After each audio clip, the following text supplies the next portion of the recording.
So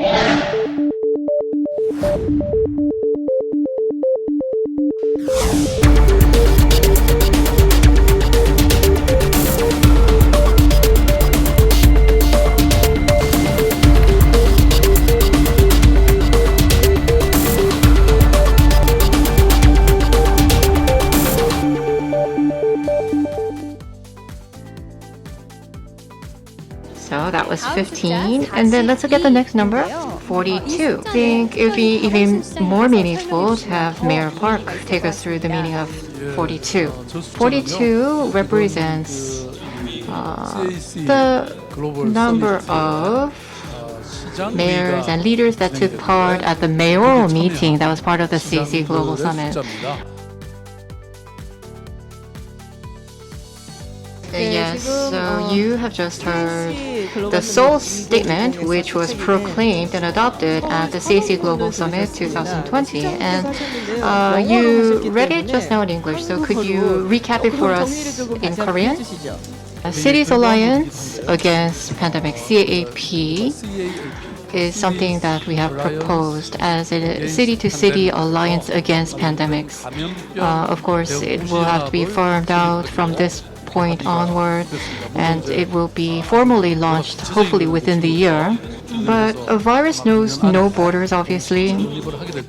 Actually, the key to resolving all of the issues that we currently face, and all the major city mayors agreed with me on this point. And I think going forward, we hope that CAP can become a very influential, important platform for solidarity all over the world. A bit about CAP, but it was you, Mayor Park, that actually proposed this as an initiative. So could you explain more about the background? But then we did not have such alliance or such cooperation. So I thought that we needed to have such an alliance so that we will be able to share information as well as the policies in response to this kind of infectious disease, and also cooperation in materials and equipment and so forth. I think the modern day is now the era of cities.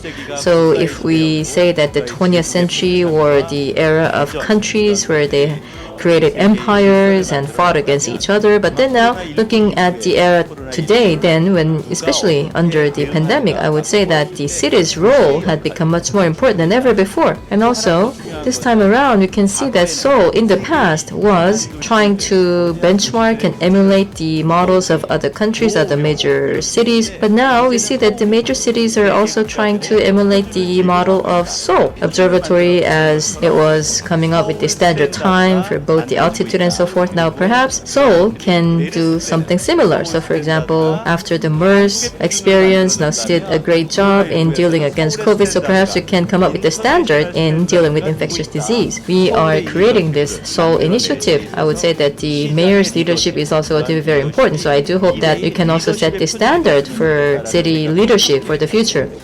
What is most memorable to you, Mayor Park?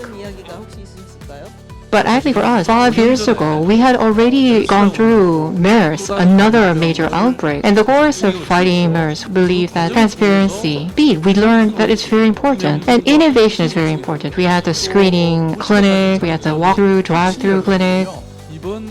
I think for us and many other cities, there's going to be a lot of retrospective self-reflection, and for us as well.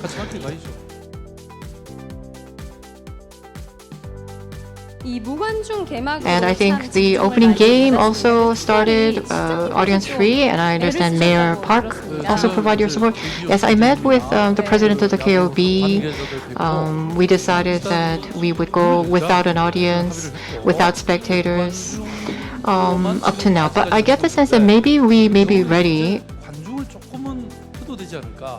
So I think perhaps because it is a big stadium, so perhaps we can allow in only a part of the spectators, like for example 1,000, 2,000, and then space them sufficiently.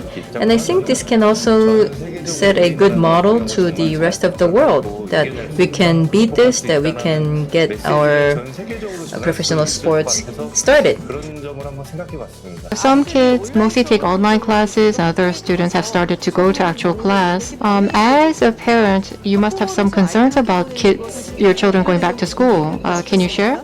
There are lots of connections behind each student, their families, mom and dad, relatives. Well, starting a transition to online classes, and I think the children have become more familiarized and they're used to it. And yes, they've gotten the hang of it up to now.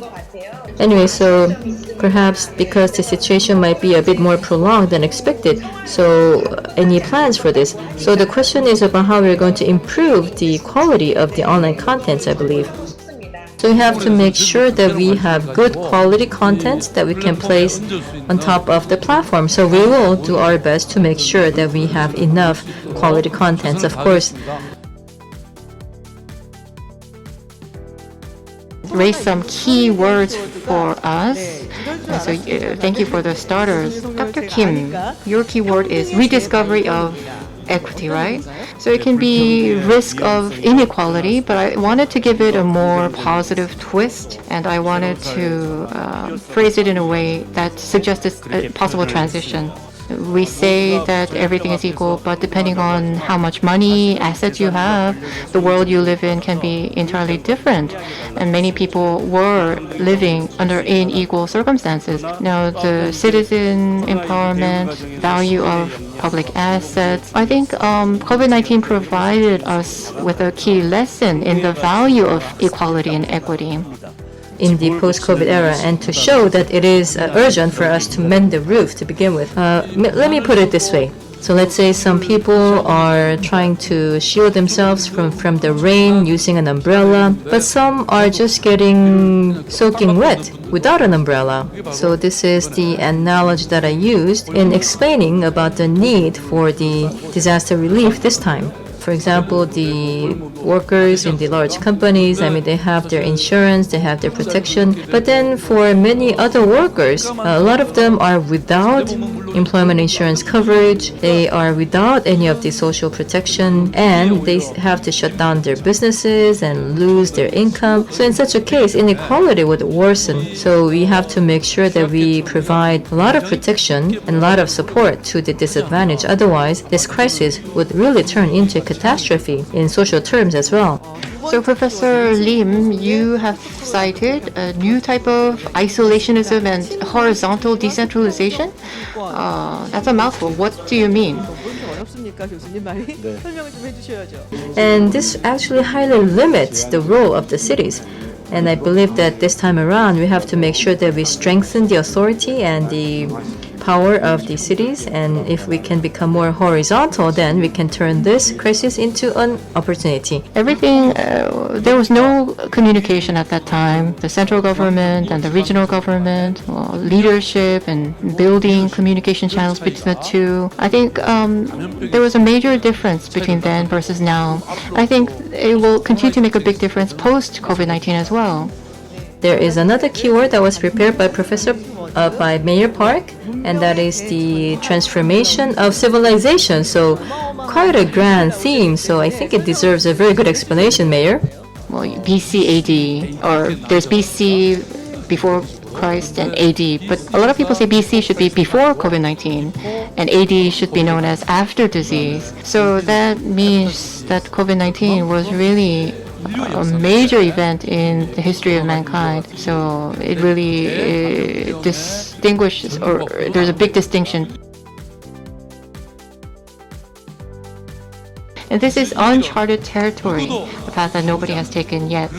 But ironically, that means that it also has limitless possibility as well. Second is the return of the local.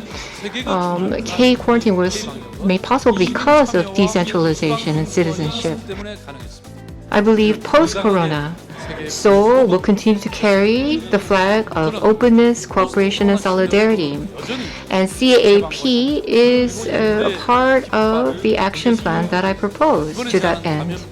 In this major age of great transition, we have to fight against the crisis of infection, but then prepare boldly to emerge as a new standard state and a standard city. We will go forward. Crisis represents opportunity. We will push forward without pause. Thank you very much, Mr. Mayor. I think we are near the end. For the CAC Global Summit 2020 under the topic of post-COVID. Thank you very much. 시청해주신 여러분 고맙습니다.